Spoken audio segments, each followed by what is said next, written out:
inside Trump's hastily written proposal to own Gaza. So it says here, and I'll make this a little bit bigger. Hold on. There we go. That's much better. When President Trump announced his proposal for the United States to take ownership of Gaza on Tuesday, he shocked even senior members of his own White House and government. While his announcement looked formal and thought out, he read the plan from a sheet of paper. His administration had not done even the most basic planning to examine the feasibility of the idea, according to 4 people with knowledge of the discussions who were not authorized to speak publicly. Mr. Trump surprised Prime Minister Benjamin Netanyahu and Israel by telling him he planned to announce the Gaza ownership deal, according to 2 people briefed on their interactions. So it's very interesting. It says, it's basically saying here that even Netanyahu was ambushed by Trump's statement. So then the question is, did Trump say that to even ambush Donald Trump? I can see Donald Trump saying that with the intention of shocking the Saudis and shocking the Egyptians and shocking Hamas in order to get them to come together and at least acquiesce to some sort of compromise. But my question also is that, did Trump say this in order to get the Israelis to start to think that if they did not come to some sort of compromise with their neighbors, that America was going to take over Gaza and that this was something that Israel did not want? That's my question.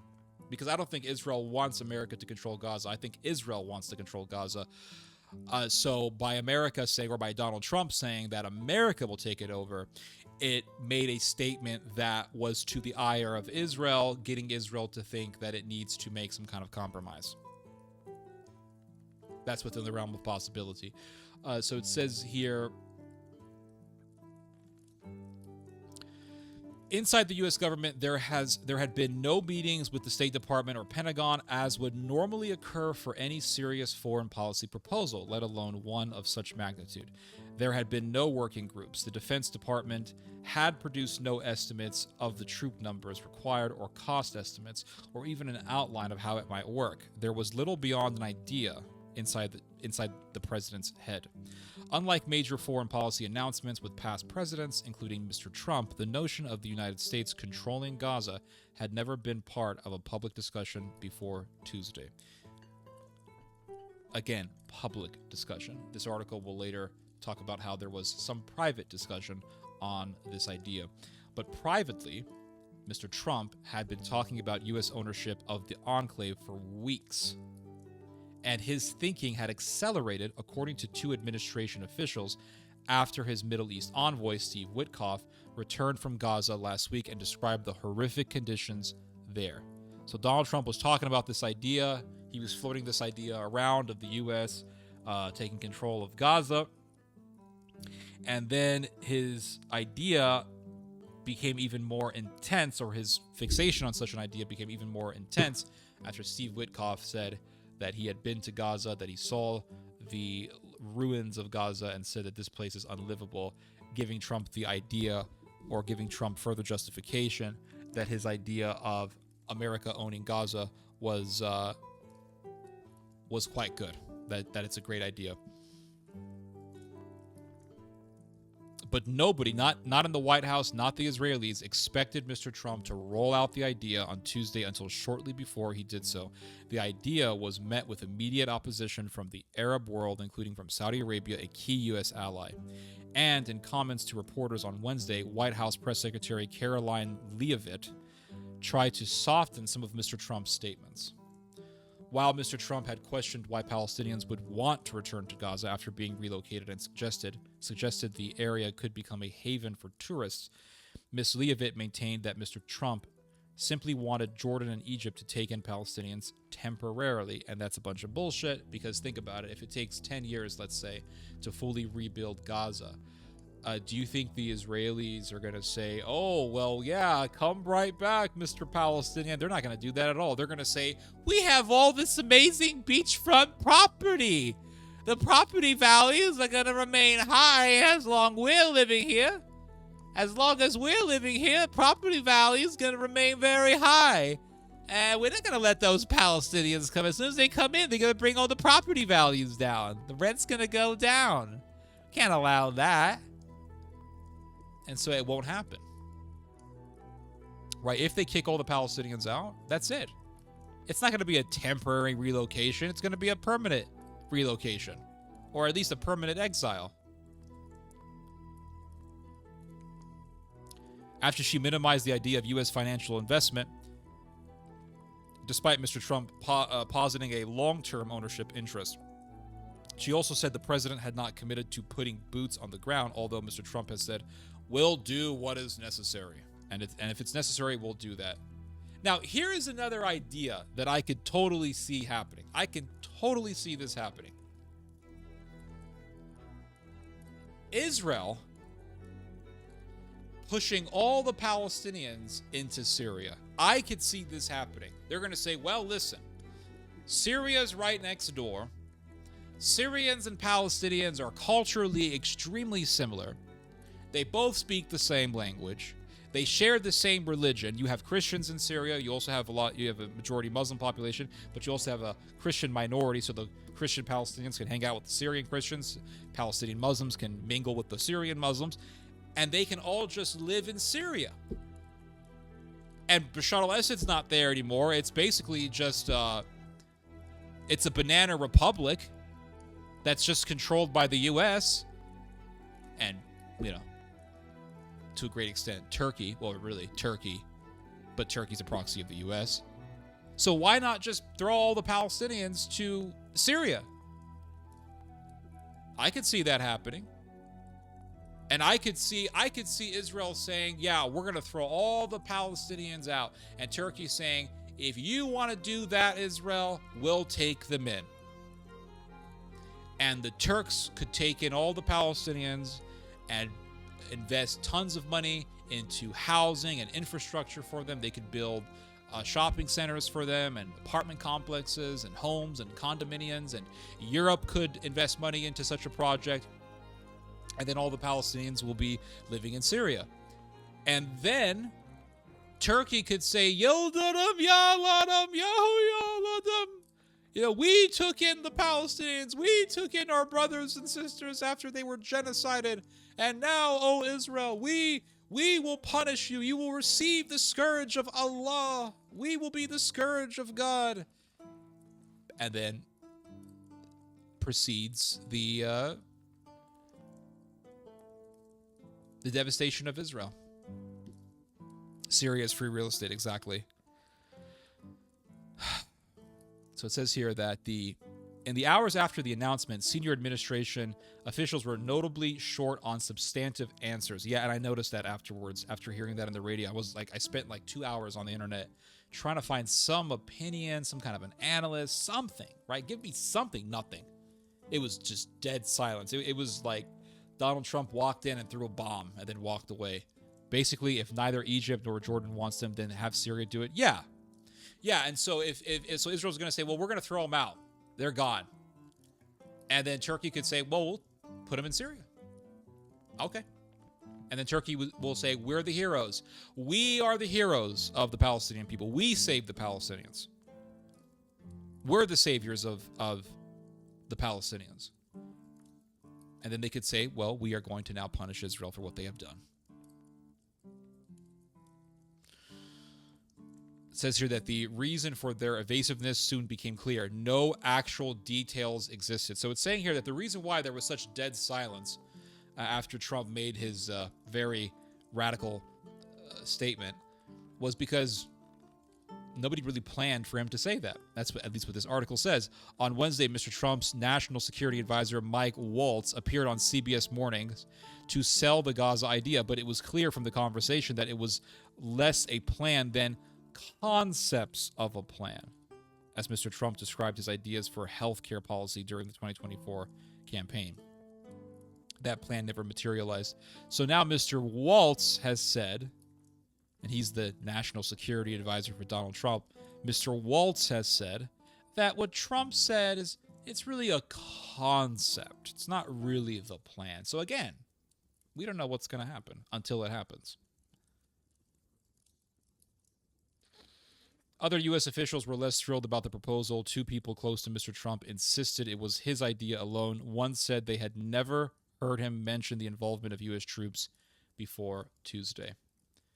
Several senior officials who spoke on the condition of anonymity to describe sensitive discussions, told the New York Times that they were still trying to figure out the genesis of the idea. Still trying to figure out how this whole idea got conceived. In his second presidential term, he has put his imperialist impulses on display. He has said he wants the United States to buy Greenland, refusing to rule out military force despite the existence of a U.S. base there. He has said he wants to take back the Panama Canal and that Canada should become America's 51st state. Now, this idea of making Canada into a state of the U.S., I just don't believe it. Now, I could be completely wrong, but I just don't believe that Canada is going to become a 51st state. I'm just laughing at the idea that Republicans are embracing such a proposal. Yeah, man, Canada, 51st state. Yeah, man, Canada, they need us. Maple syrup, God, they need us. Morons. You do realize that a lot of Canadians are hella liberal. They voted for Trudeau. Trudeau, since forever, has been the big freaking piñata and the boogeyman of the Western right. The Americans have been bashing Trudeau since God knows how long, as if he's been the actual president of the U.S. I have seen so much hatred lodged against Trudeau. Oh my God, Trudeau, he's ruining Canada. Oh my God. And I feel like I could be wrong, but how long was Trudeau running Canada? How long? This guy was there forever. How long Trudeau is he still there? He's still there. This guy, how long has he been in power? Since 2015. Since 2015. This guy's a freaking dictator. He's been there for 10 years. And he's still there. Wait, how long was this guy? Assumed office. Holy shit. Hold on. Prime Minister of Canada. Since 2015. This French dictator, he's been there for a decade. For over a decade now. They voted for this dude. You want these people to be U.S. citizens? And you got 40 million people. 40 million people living there. 40 million people live in freaking Canada. And you want to bring in 40 million people to become U.S. citizens, and a lot of them are going to vote blue. You're going to have a giant, fat-ass blue mark, a blue-ass stain, blighting America. Do you really want this? This is like saying, we're going to make Mexico into the 51st state. Really? Mexico, the country that has voted liberal for a billion years, you're going to allow... Yeah, that's retarded. Right? 40 million... Yeah. 40 million Canadians. Yeah. They want to... This is just so retarded. That's not going to happen. It's not going to happen. I'm going to be a naysayer. That's not going to happen. And anyone who believes that actually is in the realm of possibility is retarded. Now, I could see America invading Canada and saying, you guys are our bitch. You ain't going to vote, but you're going to be occupied, so you can have Canadian Palestine. And America could be Israel, and the Canadians could be the Palestinians. I could see that happening. That is more realistic than Canada becoming a 51st state. It is more realistic for the United States to just invade Canada like Putin did to Crimea than it is for Canada to become a 51st state of the United States. Holy shit, dude. We have enough freaking bullshit coming from Canada, from California. We got enough bullshit coming out of California. You think you're going to add another freaking... We got enough... Oh, have you seen the American states that border with... Holy shit, guys. One of the freaking bluest states in America. Hold on. One of the bluest states in America is freaking... Washington. Washington State. All right? Washington State borders with Canada. Washington State is blue. Oregon is freaking blue. full of liberals. The worst type of liberals, by the way. They all live in Oregon or Washington. They're all drug addicts. They love drugs. They want to take fentanyl all the time. They hate cops. Like, these are just the scum of the earth. They border with Canada. Now, I think America would be better off. This is what I would do. If I was a dictator, if I was an American dictator, I would invade Canada. I would get 1 million U.S. troops, flood Canada with American troops, and say, "Nah, you're our bitch. Nah, you're under us now. 51st state. No, you are under occupation. Damn it! This is an American occupation. You are the West Bank of North America now, and there ain't gonna be no Canadian Intifada. You guys aren't Native Americans." Then what I would do is I would get all the drug addicts in Oregon, Washington State, Boise, Idaho. I'd get all them drug addicts, and I would just push them into Canada. I'd say, Canada, you guys deal with it. That's what I would do. I'd get rid of all the drug addicts. The Pacific Northwest has the worst drug addicts I've ever seen. They're just everywhere. Everywhere. Tents. And I grew up in the Bay Area. Bay Area, that's basically the Pacific Northwest. I mean, they have the worst. People like shitting on the streets, freaking needles. I remember as a little kid going to the beach in San Francisco and my dad saying, "Don't run barefoot on the damn sand." Why? Because you can step on a needle. And I said, well, what happens if I step on a needle? And that was my introduction to AIDS. My dad said, well, let me tell you about AIDS. Let me tell you, have you ever heard about AIDS, son? You know what AIDS is? And he explained to me what AIDS is. He said, AIDS is a terrible disease. There's no cure for it, and you will die. So I said, I don't want AIDS. No needles for me. If we invaded Canada, would that also spark a war with the UK? It's not going to spark a war with nobody. It's going to be a 2-week war at most. Alberta will be the first place to go. We'll take over Alberta in a couple of hours. It'll be a 4-hour battle. Nothing. It'll be like Russia invading Georgia. 2-week war. Russian soldiers were in Tbilisi. We have a guy with a username that consists of Cyrillic letters. And he is asking why. And I'm asking why what? Tell me. The UK is very nostalgic regarding Canada. Nostalgic for what? Nostalgic? Where's the nostalgia coming from? I can understand Canadians being nostalgic about the UK because that's their motherland and they want to talk about the Queen of England. And, you know, Canadians, they're like, oh, yeah, Canada, we got the Queen of England, guys. She's our mother. She's our mother. They love her. She's the Queen Bee.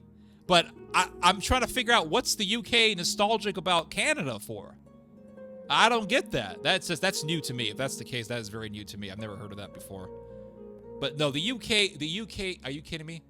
Well, why so many drug abusers there? They're just liberal schmucks. They're rebellious liberals, and they think that there is no God, and God is not going to tell me what to do. I'm going to do whatever I want.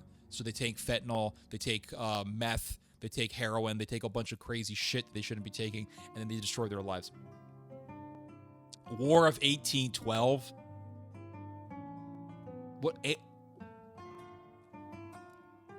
Okay. How big is the Canadian army?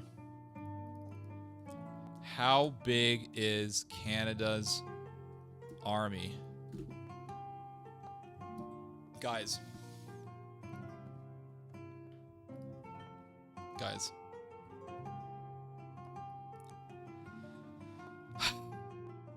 As of early 2024, the Canadian Army had about 22,000 regular force soldiers, 20,000 reservists, and 5,000 Canadian Rangers. You're telling me that these people are actually going to put up a fight? If America declared war on Canada and invaded Canada, the war would be over in less than 2 weeks. And by the way, they have very, very strict gun laws in Canada. The gun laws in Canada are ridiculously strict. And they follow the rules over there. So you don't have to worry about any Second Amendment nut jobs doing anything up in Canada. There's no Second Amendment movement up there. They view Canada as the sweet stepchild. America is the snotty son who punched dad in the nose. Well, America is going to come right after his stepbrother. That's it. Yup. They're nothing. They are completely dependent on the United States for everything. Listen, if Trump does a 22% tariff on all Canadian products, Canada's done. The problem, though, is that Canada buys a lot of American stuff, just like Mexico buys a ton of American stuff, and we're buying most of the stuff that Mexico is exporting, and the United States is buying most of the stuff that Canada is exporting. So Canada needs America, Mexico needs America, but I think to a great extent, America needs Canada and Mexico as trading partners. So there has to be some kind of compromise to be made. I don't know. Yeah, this is your opportunity. Just take it over. Take over Canada. Why not? Take it over. We'll take the resources. Don't they have oil up there? Does Canada have oil? Let's see. Does Canada have oil? Let's see if the AI can tell me the answer. Is Canada oil? Yes! Canada has oil. Damn it. Take it over. Take the oil. I don't know why people say, oh, America went to Iraq for oil. They invaded Iraq for oil. Why the hell? They could have just went up next door. They could have just gone up next door. They could have just invaded Canada. They would not have had. American soldiers would not have had to deal with Muslim insurgents. They would not have had to deal with jihadists and crazy Muslim terrorist groups. They would not have had to deal with the Al-Badr army or ISIS or any of that shit, Al-Qaeda or any of that bullshit. They would have just invaded Canada. And the worst thing, the most dangerous thing that they would have ever had to have dealt with would have been your occasional freaking brown bear walking around. That's it. He just fires some bullets up in the air, and the brown bear runs away. Yeah, like, why did they invade Iraq? 1 million people died, thousands of U.S. soldiers dead, all this shit, ISIS popped up, all this giant freaking mess that we are still having to face with today. Oh, for what? Oh, because there's oil up there in Iraq, and we wanted to secure the oil in Saudi Arabia. Just freaking invade Canada.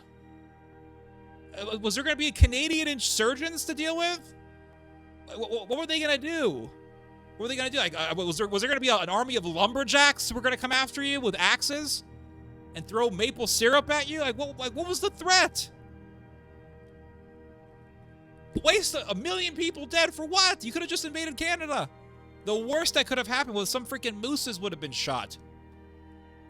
Oh my gosh. This is what happens when you have a bunch of Zionist lunatics running foreign policy. They do stupid shit like that. We'll just invade the Middle East. They got oil over there. We need oil, damn it. The whole country runs on oil. Nothing's walking distance in America. You got to drive everywhere, so the gas makes the freaking country go around. Oil makes the whole country go around. So we got to get enough oil. The car companies aren't going to be satisfied, damn it. They need to make money. Okay, so what are we going to do? Well, we'll just go to the Middle East. Well, that's all the way across the freaking Atlantic Ocean. Why do you want to just go up north? No, we got to go across the ocean. Across the ocean to the Middle East. We'll just take the shit from Iraq, Baghdad. But that's next to Iran. You overthrow Saddam. It destabilizes the whole Middle East. Millions will die. It don't matter. We'll take the oil. Just go up north. Just walk up there. That's all you gotta do. Go deal with the moose over there, and the worst that could happen is you might have to deal with the occasional brown bear, or even worse, a grizzly. But you just shoot the grizzly bear. You know, you got bullets. And the worst that could happen is you'll have to deal with the lumberjack maple syrup insurgent army. It's retarded to me. I don't understand. I don't get it. We'll just go up. The whole thing with oil always messed with me because Texas has oil and Louisiana got oil. America's got all the oil it needs. Why are we having to go get oil from the Middle East? I'll tell you why. It's all geopolitical. It has nothing to do with money. It has everything to do with power. Influencing other countries, making sure that we can have political leverage over other countries by saying, we buy your shit. So because we buy your stuff, then you gotta do what we tell you to do. That's all it's about. We buy bananas from Guatemala. You think it's because they have such amazing, good quality bananas up there? No, America can grow its own damn bananas. We have Florida. We have Hawaii. We can grow bananas. Why are we buying bananas? Why are we buying bananas from Guatemala? We got to put the freaking bananas in trucks and drive them up to America. And I buy a banana in a store here in the U.S. It's made in Guatemala. I'll tell you why. It's so that some fat guy from New York can go to the president of Guatemala and say, we buy your bananas. You see this banana? We bought it. You want us to buy your bananas? You gotta do what we tell you to do. You gotta submit to us, submit to America, or else we're not gonna buy your bananas, and your people are gonna go broke. Your whole economy is a banana economy, a banana-based economy. I kid you not, I went to the grocery store last year, and they were selling persimmons. Now, persimmon is not a common fruit in the United States. It is not, but it's a very delicious fruit. If you ever get the chance to try persimmon, I highly recommend that you try it. It is an amazing experience. And I did not buy these persimmons because they were very expensive. But they were selling these persimmons. It was like, I'm not joking, it was like $1 a persimmon or something like that. $1. Or maybe even more than that. It was like $1.35 or something like that for persimmons. For one fruit. And I thought to myself, why is it so expensive? So I picked up the little persimmon. And the persimmon has a sticker on it. There's a sticker on the persimmon. I look at the sticker. You know what the sticker said? Made in Israel. Why in the hell are we buying persimmons in freaking Israel? We could literally grow persimmons in the United States. Why are we buying persimmons from Israel? Those persimmons have to be put on planes or ships. They have to be sailed across the Atlantic to come all the way back to the United States. I'll tell you why we buy Israeli persimmons. It's so that we can maintain ties with Israel and therefore have political leverage to control them. That's it. It's all geopolitics. Did you all ever see the movie Canadian Bacon? It's about the U.S. starting a Cold War against Canada after the end of the actual Cold War. I have not seen it, no. No, I've never seen Canadian Bacon. Canada is a country that has never interested me. I have zero interest in Canada. Do not care about the politics of Canada. I don't give a shit about Trudeau. I remember back in like 2015-16, Americans were complaining about Trudeau this and Trudeau that. I'm thinking, I don't give a damn about Trudeau. He's a very boring individual. He's not interesting at all. He's just a puppet of the United States. End of story. Nothing more, nothing less. I've seen medjool dates at the grocery store. I think they come from the Middle East. Perhaps. I don't know where the dates are coming from, but I couldn't believe that we were getting persimmons all the way from Israel. I'm thinking, what type of poison do you have to spray on these fruits so that they can remain fresh for the entirety of the trip from Israel to the U.S.? That's insane. That's way too much. Way too much. When's the last time anyone here bought fresh whole papayas? They still sell papayas at the store last I checked. I don't know where you are located, but I still see papayas at the grocery store. Papayas don't really taste very good. I mean, I eat them anyway. They're okay, but they don't have the best flavor. Australia might be next on Trump's list for tariffs. We'll see. Wouldn't surprise me. Okay, so we just segued off talking about. I went on a tirade about Canada. Sorry, guys. Let's go back to the article here. As this British Baroque guitar is playing. So it says here that several advisors to Mr. Trump said they expected the Gaza ownership idea to die away. So there are people in Trump circles who are saying this whole thing about Gaza is gonna fade away. Die away quietly as it became clear to Mr. Trump that it was unfeasible. And that already seemed to be happening by Wednesday afternoon. And remember, Donald Trump said what? He said, hey, guys, we don't have to do the Gaza plan right now. We can do that in the future. So that may have been Trump just basically saying this idea is going to wear out, it's going to fade away, or at least saying that he is going to put the brakes on it. But Daniel B. Shapiro, who served as the U.S. ambassador to Israel under President Barack Obama and more recently at the Pentagon, said even just floating the idea risked provoking more extremism. This is not a serious proposal. The U.S. taking over Gaza at massive cost in dollars and troops is about as likely as Mexico paying for the wall or the United States seizing Iraq's oil. The danger is that extremists within the Israeli government and terrorists of various stripes will take it literally and seriously and start to act on it. And that's a possibility. And you, again, you might see Donald Trump saying, hey, we're going to put the brakes on this idea. Not right now, Israel. But you may also be seeing Israel in the future saying, we're going to go with this plan. We're going to execute this plan. And perhaps the U.S. is going to say, no, Israel, don't do it. Wink, wink, wink. And Israel will do it and begin to ethnically cleanse Gaza. And what happens if they ethnically cleanse Gaza? Well, they're going to be looking at the West Bank. And they're going to say, West Bank, you're next. And then you're going to have the question. So let's say they cleanse out Gaza. Let's say they kick all the Palestinians out of Gaza. Then they're going to say, well, okay, we cleaned out Gaza. Now we have one more Palestinian territory, and that is the West Bank and East Jerusalem. And they're going to say, we have to deal with the Palestinian question. And what's left of the Palestinian question is in the West Bank. And perhaps that is the reason as to why you see so much news about fighting going on in the West Bank, specifically in the Jenin area.